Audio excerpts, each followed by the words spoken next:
Welcome to the How to Be Awesome at Your Job podcast, the show where brilliant professionals share how to sharpen the universal skills required to flourish at work. Enjoy more career fun, wins, meaning, and money with your host, Pete Makaitis. Hello and welcome to episode 848 with Jason Feifer. Jason has some excellent wisdom when it comes to how to grow your career quickly, to future-proof it, to be on the lookout for opportunities so you're not caught off guard and you're advancing. So much good stuff from Jason. So you'll learn 1, the mindset that helps you uncover hidden opportunities. 2, why real growth happens outside your role. And 3, the biggest career mistake that professionals make. So if you want to check out the show notes or the transcript or the links to items that we've referenced, please visit us over at awesomeatyourjob.com/EP848. And while you're at awesomeatyourjob.com, I recommend you check out some of our goodies, full text transcripts, all searchable, these 848 episodes tagged by the topic and the competency covered, some email summaries of the actionable wisdom called the Gold Nuggets, a lot of goodies at awesomeatyourjob.com.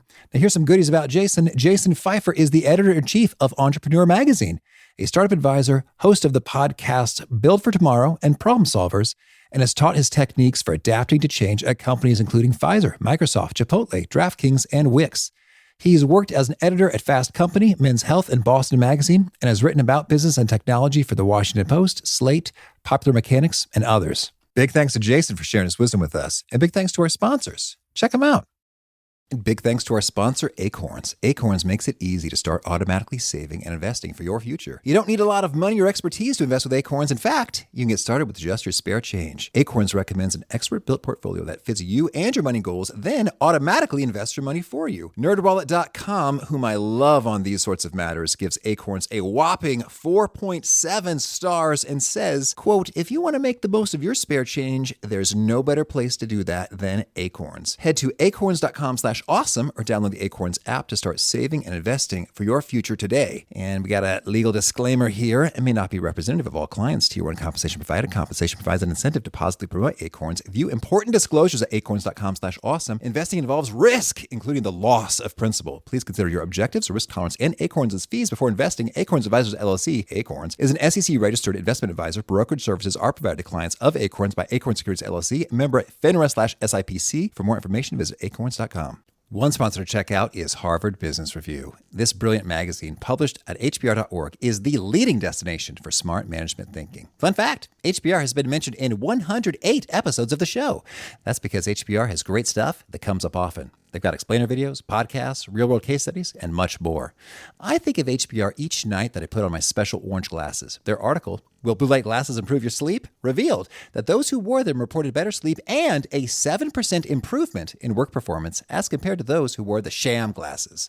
So I cite HBR anytime anyone tells me that I look silly wearing them. Now, much of HBR's content is available for free when you sign up at their site. Subscriptions that get you unlimited content cost $10 a month. If you visit hbr.org/subscriptions and enter the promo code AWESOME, you can save 10% off of that subscription. Again, to save 10% off of your HBR subscription, go to www.hbr.org/subscriptions and enter the promo code AWESOME. One sponsor to check out is Storyworth. Whenever I'm thinking about meaningful Father's Day gifts, Storyworth leaps to mind. Storyworth helps you preserve precious memories and stories from your father for years to come. Each week, Storyworth emails your loved ones a thought-provoking question that you get to help pick, such as, what's the bravest thing you've ever done? I personally love their prompt so much that I have refreshed Storyworth's questions page many times looking for more. Storyworth makes the writing process super quick and easy. All your loved one needs to do is respond to that email with a story, and then you get a quick copy of that. And after a year of this fun, Storyworth compiles your loved one's stories and photos into a beautiful keepsake hardcover book that you'll be able to share and revisit for generations to come. Families love Storyworth so much, they've got 25,000 five-star reviews on Trustpilot and have millions of stories preserved. So give all the fathers in your life a unique, heartfelt gift they'll all cherish for years. Storyworth. Right now, you can save $10 on your first purchase when you go to storyworth.com/awesome. That's storyworth.com/awesome to save $10 on your first purchase. Now, here's Jason. Jason, welcome to How to Be Awesome at Your Job. Thank you for having me. Well, I'm excited to dig into the wisdom of your book, Build for Tomorrow, an action plan for embracing change, adapting fast, and future-proofing your career. But first, I think we need to hear a little bit about You've been living without a sense of smell even way before COVID made that a more common thing for people. Yes. What's the story here? Yes, I felt like people were stealing my cool, fun fact when everybody started losing their sense of smell. The story is that when I was in college, I was dating a girl who had a very, very good sense of smell and taste. And for the first time in my life, she started asking me questions like, what herb is in here? Or do you taste the rosemary in that or whatever? There's questions nobody asks you when you're in high school. And I didn't know what she was talking about. I had no idea what she was talking about. And we realized maybe something weird is happening. So we did a taste test, which was that I closed my eyes and she fed me different flavors of ice cream, like chocolate and vanilla and whatever. And they were all exactly the same. I had no sense. And this was not a new thing.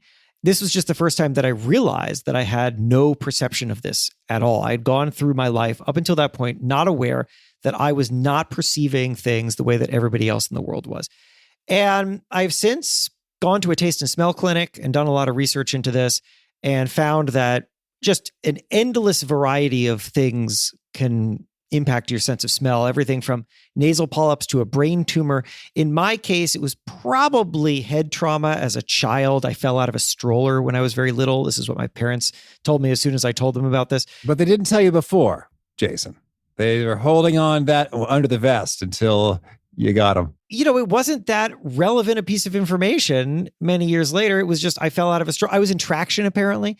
But, you know, life moved on, so I wasn't aware of it. But once I told my parents, the leading causes of this are, I mean, if something has come and gone, you can't find some other active medical issue.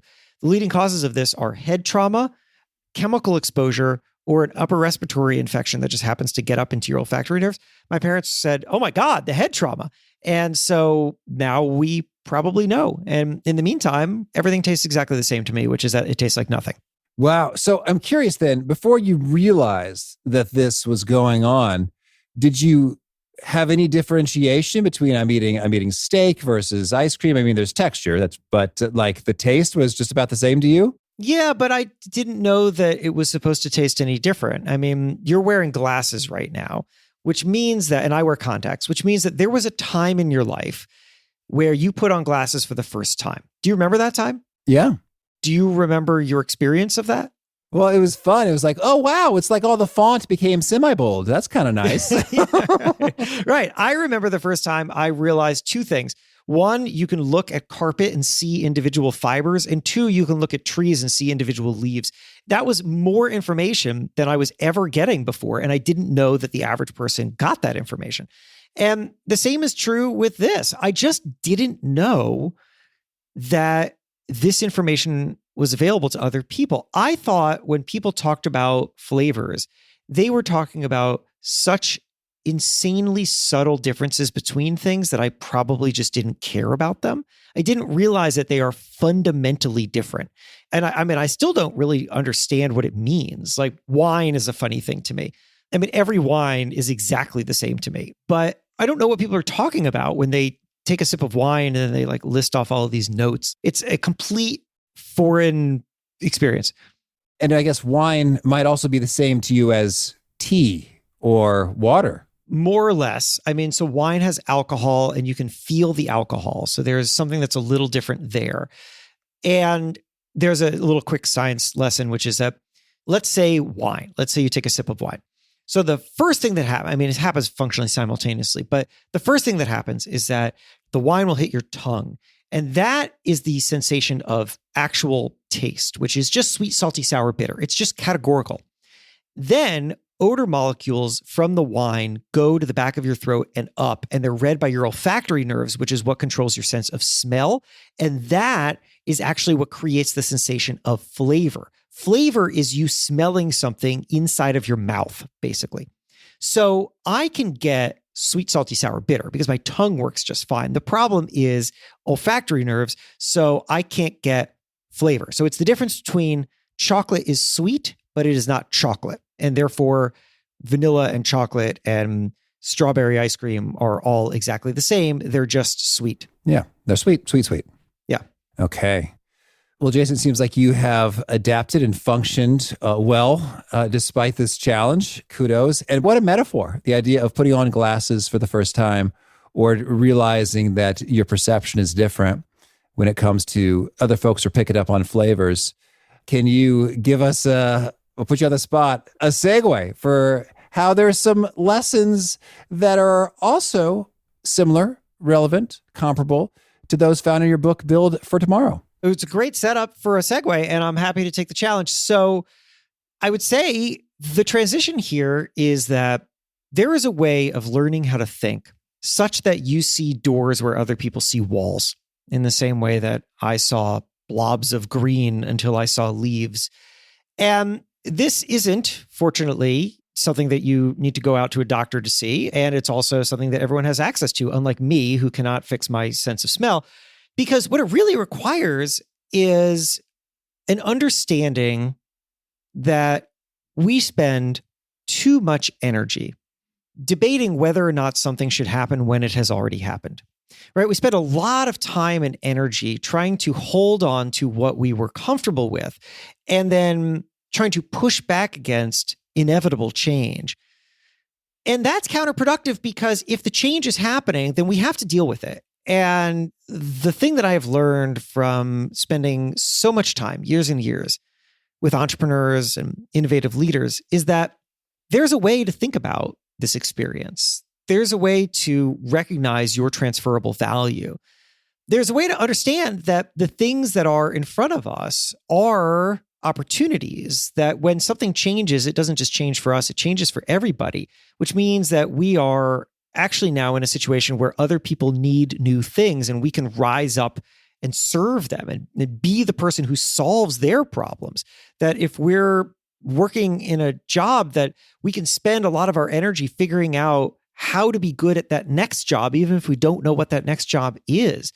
That the more that we build into the way that we just run our lives, the reality that a lot of the things that we do are going to change, the more we can start to prepare for it and ultimately open up opportunities in the future. Okay, that's cool. And I love that notion of seeing doors where everyone else sees walls. And boy, we talked about high school. This brings me back to a high school memory in which I was in an organization. It was called the National Honor Society. And I think I was a junior. And we did very little in this organization. Okay. Which I thought was kind of silly. It's like, we're honored. It's like, okay. But there's supposed to be like service and such. And I remember the advisor asked, who would like to organize the clothing drive? Nobody was volunteering. And I heard, who would like to be the National Honor Society president next year? Because it's like, if we do almost nothing, and then you do the one major thing that we do, then in an election sense, you would win that. And at the time, I was very, I guess, ambitious and, resume conscious and thinking about college applications and looking amazing and all that stuff. So for me, that represented an opportunity. And I was sort of surprised that nobody was interested in it. And I felt like I needed to, maybe I was a sophomore. I felt like I should hang back and let the upperclassmen take it. But then nobody did after about 7 seconds. And I was like, well, I'm taking it then. I said, I raised my hand and sure enough, I became the president. Congratulations. Thank you. Yeah, I don't know how much of a difference it made in my grand scheme of trying to look super impressive on applications or whatever. But I think that goes to show that I've had other times where I was at a podcast conference and someone showed me their app. And I was like, oh my gosh, your app shows how many people are subscribed to a given podcast within that app. And she's like, yeah. I was like, well, that means I could use these data and to extrapolate against known podcasts, audience sizes to estimate the size of any podcast, which is massively valuable when you're assessing opportunities. Yes, it is. And so I think that really resonates in terms of when you see a door where others see walls. I have had those moments. Like I see something other people don't see. And because of that, cool things are opening up. So lay us honest, Jason. How do we get there? How do we get there? A lot of different ways to get there. Those are good little stories. Let's start with this. This isn't something that you just do all of a sudden. This is something that you build towards. These are habits and ways of thinking that help you operate, make decisions, do something now that's going to pay off tomorrow. I'll give you a couple ways to think about it. Number one, I'll start with this. We should all be doing something in our own work that I like to call work your next job. And work your next job is this. Look, in front of you, Pete, in front of me, in front of everyone who's listening to this right now, there are two sets of opportunities. You can call them opportunity set A and opportunity set B. Opportunity set A is everything that is asked of you. So you have a boss, and that boss needs you to do things, and you show up and you're evaluated on whether or not you have done those things well. That is opportunity set A. Do a good job. Opportunity set B is everything that's available to you that nobody's asking you to do. And that could be at work. You could join a new team. You could take on a new responsibility. It could also be things outside of work. You like listening to podcasts and you decide to start your own. Whatever the case is, here is my argument to you. Opportunity set B is always more important, infinitely more important than anything else. And the reason for that isn't because opportunity set A, doing the things that are asked of you, is unimportant. It is important. You have to do it or you will get fired. You need to earn money. But opportunity set B is where growth happens. If you only focus on what you already know, you will only be qualified to do the thing you're already doing. But opportunity set B is where growth happens. That is where you start to lay the foundation for payoff that you cannot even imagine.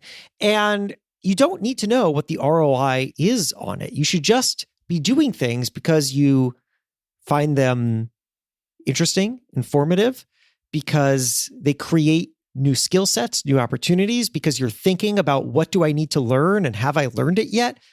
I'll give you an example for myself. When I was at Fast Company years ago, I was a senior editor at Fast Company years and years ago. And a senior editor is something of a misnomer. It just means you're kind of a mid-level editor. And my job was to be on the print magazine. I was a print magazine editor. And then the company brought in a video department, launched a video department. Nobody asked me to be a part of this video department, but I volunteered to stand in front of the camera and see if I could be a host, see if I could host some shows. And, I had some kind of raw instinct on it, and the director really helped me hone it. And I got good. And I wondered, what is the point of this? Why am I doing this? Is someone going to offer me a television show? No, nobody offered me a television show. But I learned a couple of really valuable things. Number one, I learned to talk the way that I'm talking right now, which is to say, to be animated, to kind of fluctuate the way in which I'm louder and then I'm softer, and I'm just trying to keep your interest. Also, I learned how to be good on camera, how to move, how to think, how to not say a million times.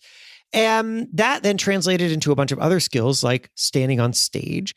And as a result, years later, when I was interviewing to be editor-in-chief of Entrepreneur Magazine, and I'm talking to the president and CEO of the company, one of the things that they really liked about me was that I could represent the brand well, that they knew that in hiring me, they had a face of the brand who could go on TV and could go on stage.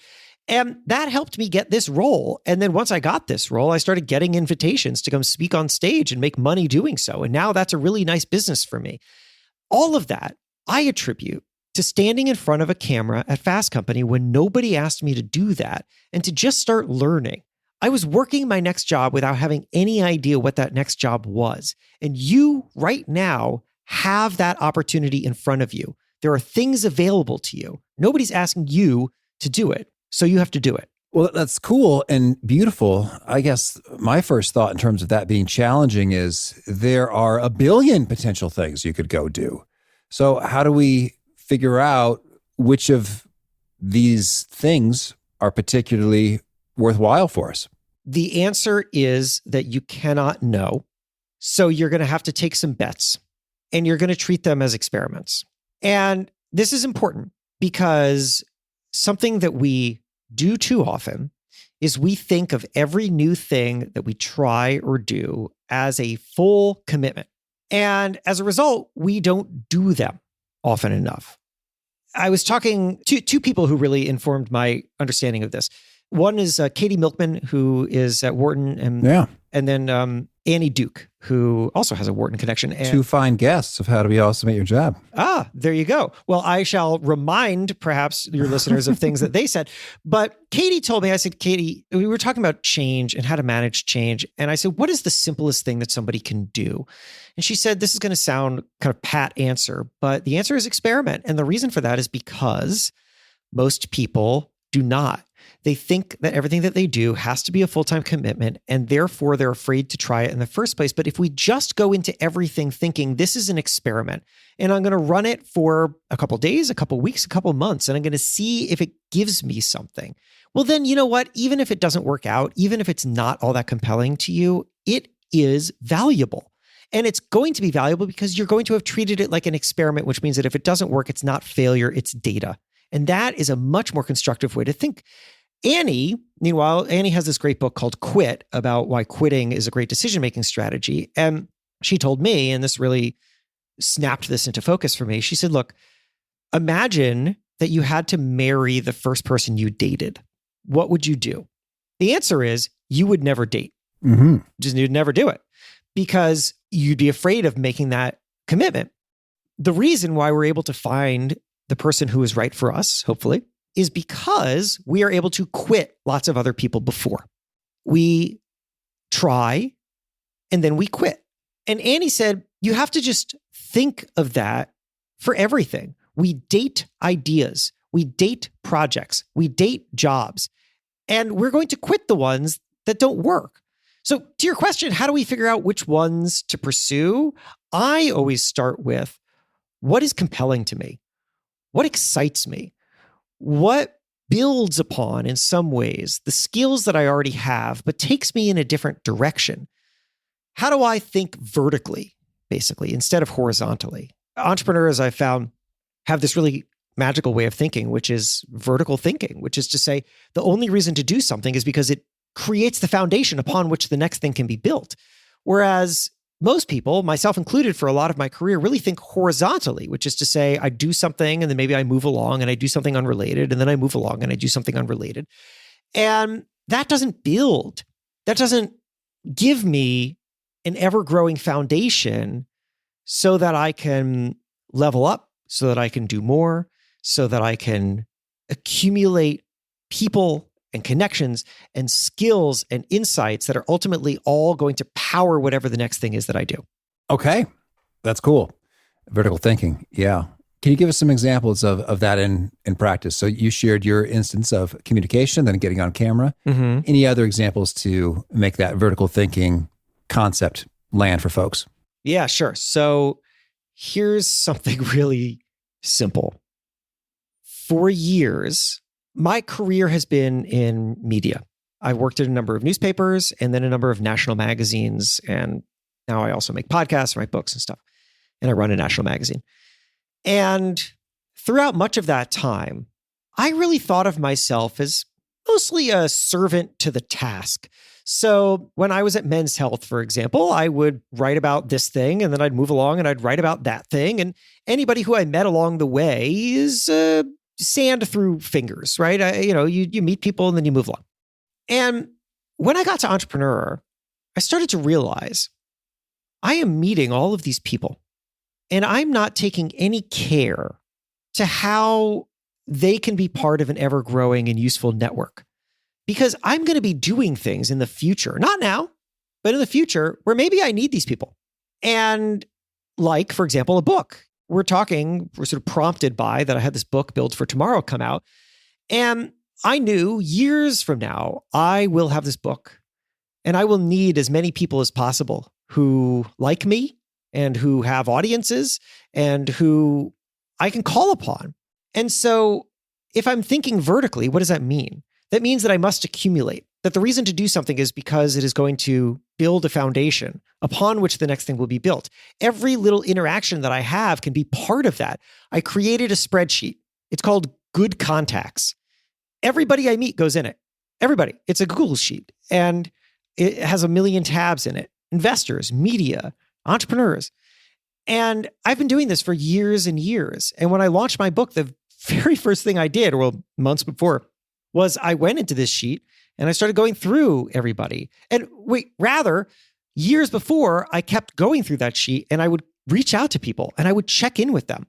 And I would say, hey, I loved that thing you just did. Hey, is there anything that I can help you out with? Why? Because when you gather people, the last thing that people want is to only hear from you when you need something from them. So you got to be warm. You got to treat it like a real relationship. And this kind of thing is something that I now try to apply to everything that I do, which is basically, how can I use today for tomorrow? What is it that I have right now? What thing am I building? What thing am I thinking about? What do I have access to? How can I make decisions where I'm putting my energy towards setting myself up for tomorrow, even if I don't exactly know what I need tomorrow? But what I do know is that today is an opportunity to do that, and I want to be mindful of it. That's cool. All right. Well, now shifting gears a little bit, when you talk about change, you mentioned there's 4 phases of change. Yes. Can you give us that overview picture and some pro tips on what do we do to change well? Yeah. All right. So here's the theory that I came up with. I came up with this theory that change happens in 4 phases: panic, adaptation, new normal, wouldn't go back. Wouldn't go back being that moment where we say, I have something so new and valuable that I wouldn't want to go back to a time before I had it. And this came out of pre-pandemic. I had come to this conclusion that the most successful people that I met were also the most adaptable. And I wanted to understand what it was that they were doing and how they were thinking. And then the pandemic was a really fascinating experiment, because what happened was you got to see everybody go through the same change at the same time and then radically diverge. And some people moved forward. Some people reinvented. Others tried to cling as tightly as possible to whatever came before and whatever they felt like they were losing. And I wanted to understand what it was that the people who were moving fast and forward were doing and thinking. And they're doing and thinking a lot of things, but I'll start by sharing this one. Most of us make a mistake. And the mistake that we make is that we identify too closely with the output of our work or with the role that we occupy. So that if someone came up to you at a party and asked what you did, your answer would be one of those 2 things. It would either be a thing that you make or the role that you occupy. And that's fine. That makes sense. I would do a version of that too, but it creates a problem. And the problem is that those things are easily changeable. And if we anchor ourselves too deeply to the tasks we perform or the role that we occupy, then when those things change, and they will, then we will not just experience a change to our work, we will experience a change to our identity. And that's what creates a total sense of disruption and panic. So what's a better thing to do? Well, there's a lot of talk. Simon Sinek had the start with why, and then everybody talks about why. And I've always found that to be, honestly, a little bit of an abstract concept. And what I came to realize is that I think what we need is a mission statement in which every word that we select is carefully selected because it is not anchored to something that easily changes. What does that mean? It's abstract. I used to identify as a newspaper reporter. Then I identified as a magazine editor. I stayed in jobs, newspaper jobs and magazine jobs that I disliked for way too long, becoming way too bitter. And the reason I did it was because I was a newspaper reporter or I was a magazine editor. The very idea of leaving those jobs and therefore giving up that identity was too challenging. And therefore, I couldn't bring myself to get out of bad situations. Now, I have a sentence for myself. And that sentence is this. It's 7 words. I tell stories in my own voice. I tell stories. Stories is a really important word for me. And the reason for it is because it is not anchored to something that is easily changeable. My boss, I don't own Entrepreneur Magazine. My boss can call me at any time. He has my phone number and he can fire me. He can do it right now. And if my identity is I am a magazine editor, then I am one phone call away from losing my identity. That's a terrible place to be. But if I can think of myself as I tell stories, and then in my own voice, that's me setting the terms for how I want to operate. That's me at this moment in my career. Well, now when something changes, I have an understanding of the transferable value that I have. I understand what I am, and I understand what I'm good at. And I know that it is not dependent upon one way that I used to do it. And when we have that understanding of ourselves, what we're really doing is liberating ourselves from being stuck in one mode, in one job, in one task.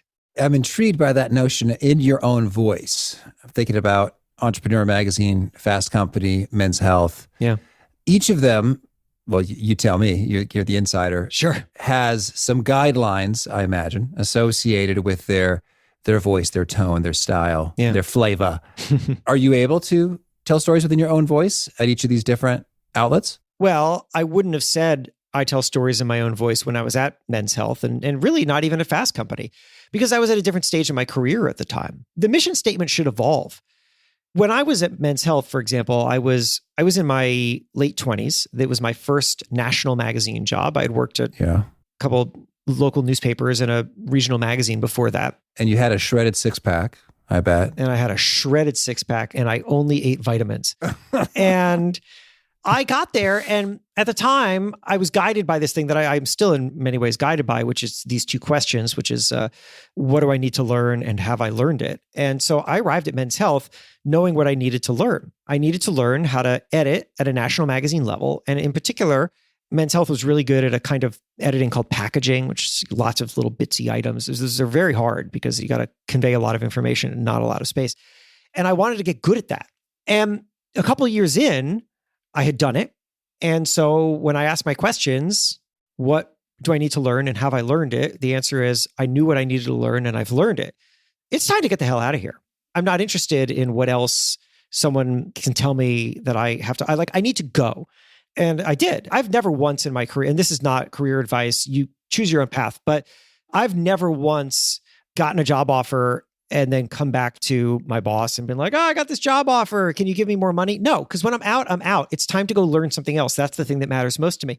So back then, I was writing in the Men's Health Voice, and the Men's Health Voice had a very, very particular style and a particular tone, and my voice was subsumed into that voice. But I also was younger, and I didn't have as strong a voice, and I didn't have as strong a perspective, and I didn't have something to tell people myself. At Fast Company, it was roughly the same thing. I mean, I found a voice there, but it's very different from the voice I have now. I wasn't as confident in it, and I was still learning. I took that job because there was something else that I wanted to learn, which in that case was feature editing and feature writing, and then eventually also video. And so I wasn't really ready to speak in my own voice until much later in my career. Back then, had I gone through this exercise, and I hadn't, because I still just thought of myself as a magazine editor, I was anchored to my tasks. But back then, I would have said, my job is to be a good magazine maker. That the thing that I do is I take magazine jobs and I write really good stories and I edit really good stories. I mean, it was very limited because that's how most people think, right? Most people think that the thing that they are is the thing that they do. And it wasn't until much, much later, after I'd gone through a lot of disruption in my own career and I was trying to figure out how to feel a sense of ownership over myself. Because when you're just at the mercy of a company that you work for, you don't have a lot of ownership over you. But if you can spend some time thinking about what you are separate from that and what value you have that can be brought into many different places and people are lucky to have you, you start to feel more of a sense of ownership over yourself. I think that's really important. And this exercise was a way in which I got there. Well, tell us, we talk about the exercises and the reflections and the key questions. Any other powerful practices that help serve up these insights? Yeah. I'll give you another exercise to run yourself through, which is, what do I have? What do I need? What's available? I like the word available. Let me tell you what that was. Okay. My first job was at the Gardner News. I don't even know if it still exists, but at the time it was like 6,000 circulation daily newspaper, North Central Massachusetts. I was a general interest reporter, fresh out of college, $20,000 a year. And I hated that job. I hated it. And the reason I hated it was because I had these large ambitions and they were not being met. And I couldn't figure out the pathway to meet them. I was at this tiny little paper. I wanted to do bigger work and I couldn't articulate it and I didn't have access to it. And I was really frustrated. As a result, I was taking the wrong path because I was blaming the people I was working with for like holding me back. They weren't holding me back. I was holding me back.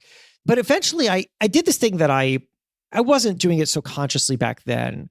But now that I look back upon what I did and kind of come up with a little framework, I realize that what I did was that I asked myself these three questions, which is, what do I have?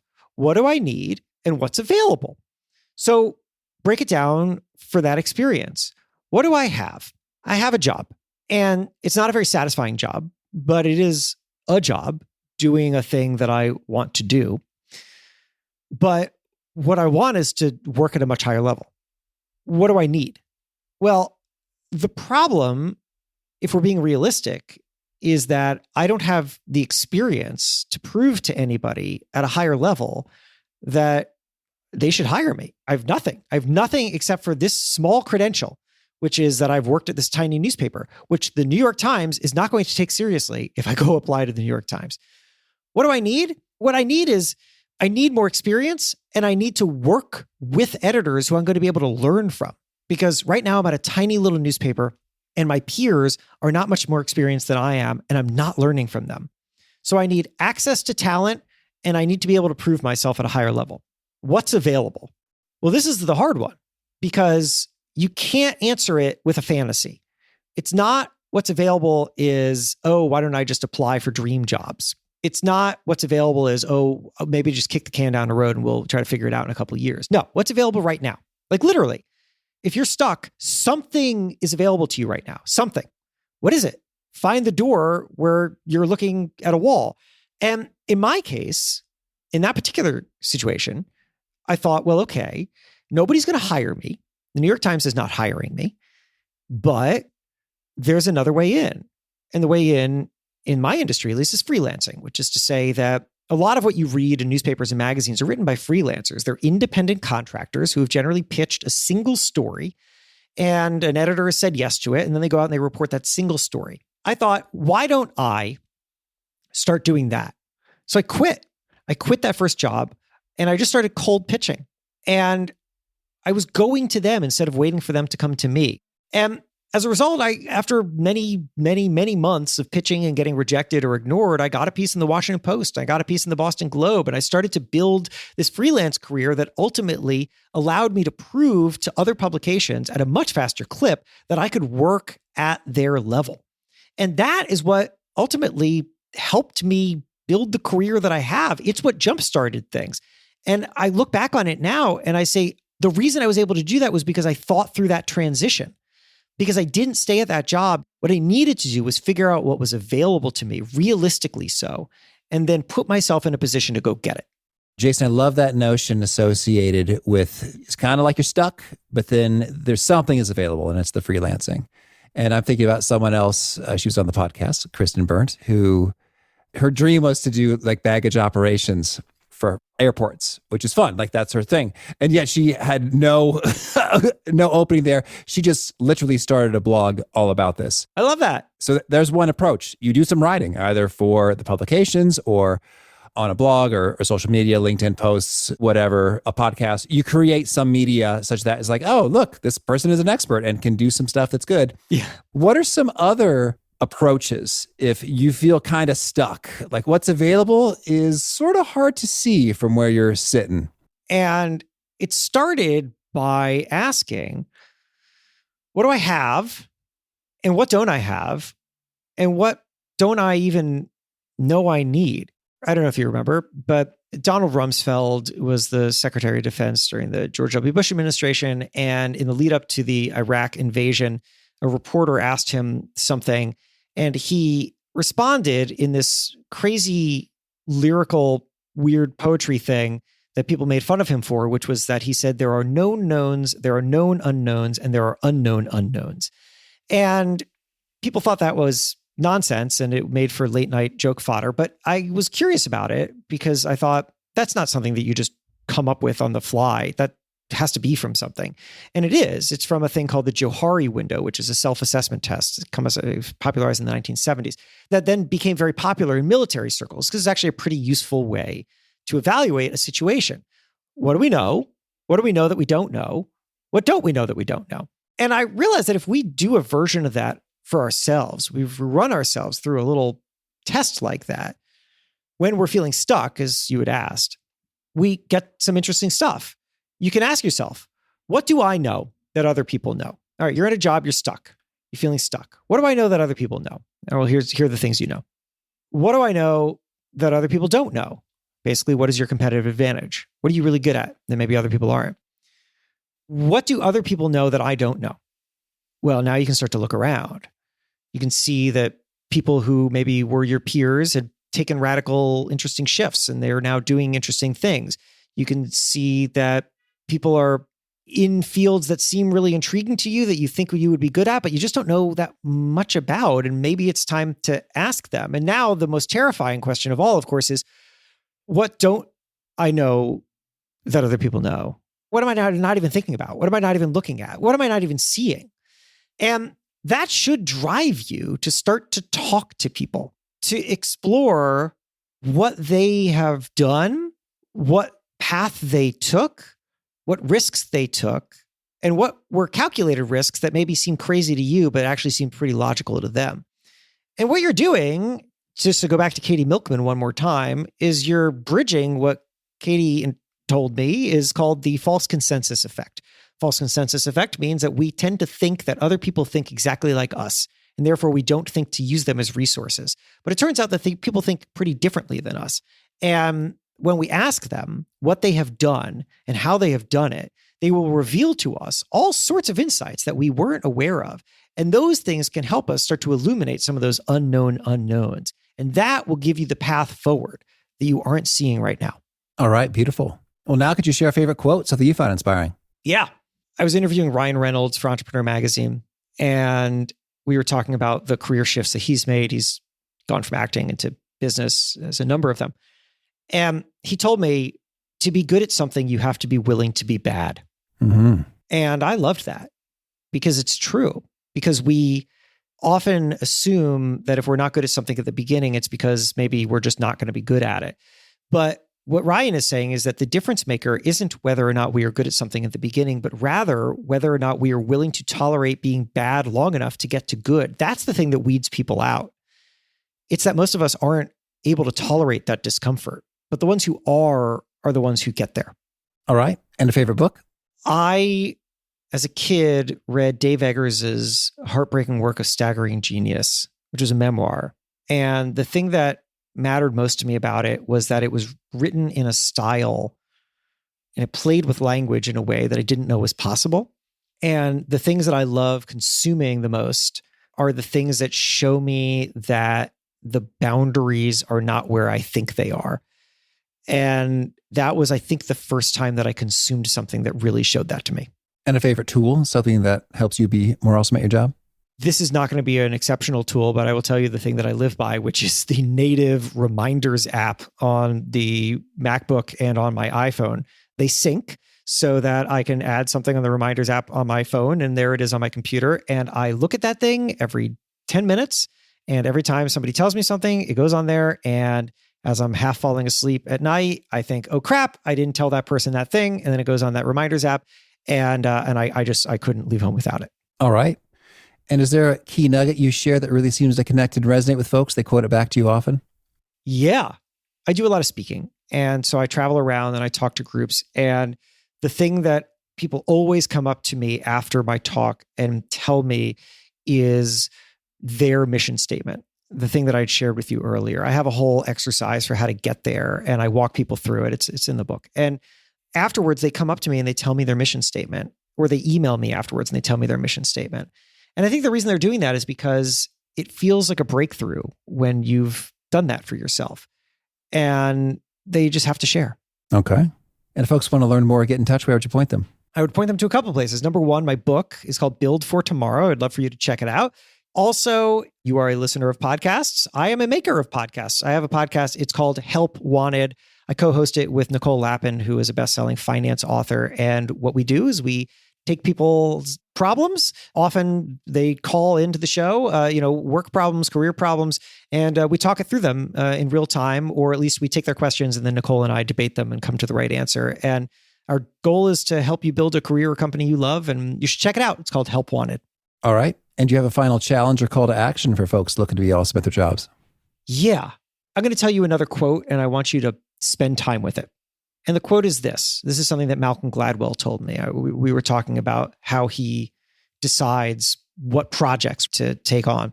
And he told me that he really pushes against trying to think of himself too narrowly and to think of his voice and style and the things that he does too narrowly. And the reason, he said, is because self-conceptions are powerfully limiting. self-conceptions are powerfully limiting. That's basically my call to action to you, is to consider what your self-conception is and how that is limiting you. Because the thing is that if we define ourselves too narrowly, we turn down all the amazing opportunities around us that don't meet that narrow definition. But what happens if we loosen the grip? That, I think, is where growth happens.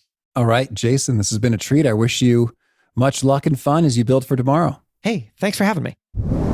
I love Jason's perspective. If you only focus on what you already know, you will only be qualified to do the thing you're already doing.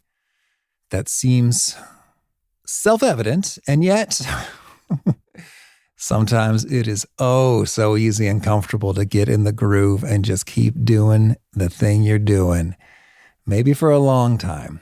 And I think there's a time and a place for that. Maybe stress is high. There's a new baby at home. But ultimately, what Jason says rings true. You do need to spend some time doing, learning stuff you don't know much about in order to grow, expand, stay relevant, not get caught off guard, grow quickly. So again, the show notes, the transcript, and the links to items we've referenced are at awesomeatyourjob.com/EP848. Hope to catch you next time. And peace. Thanks for listening. To get the most out of the show, we recommend 2 key things. First, check out the extra resources at awesomeatyourjob.com. You can find this episode's transcript and links, as well as the perfect episode for your situation. You can search the full text transcripts of hundreds of episodes or explore episodes tagged by topic and competency covered. Second, subscribe to the podcast and get future episodes automatically. You can subscribe by telling Siri and several other smartphones and speakers, subscribe to the How to Be Awesome at Your Job podcast, or by tapping subscribe in your podcast player of choice. If you'd like some extra help figuring out podcasts and how subscriptions work, visit awesomeatyourjob.com/subscribe for guidance. Hope to catch you on the next episode of How to Be Awesome at Your Job. 1, 2, 3, 4. Those are numbers. But you already knew that. If you want to know what number you're going to pay each month for your car, use Kelley Blue Book My Wallet on AutoTrader. They're really good at numbers. AutoTrader.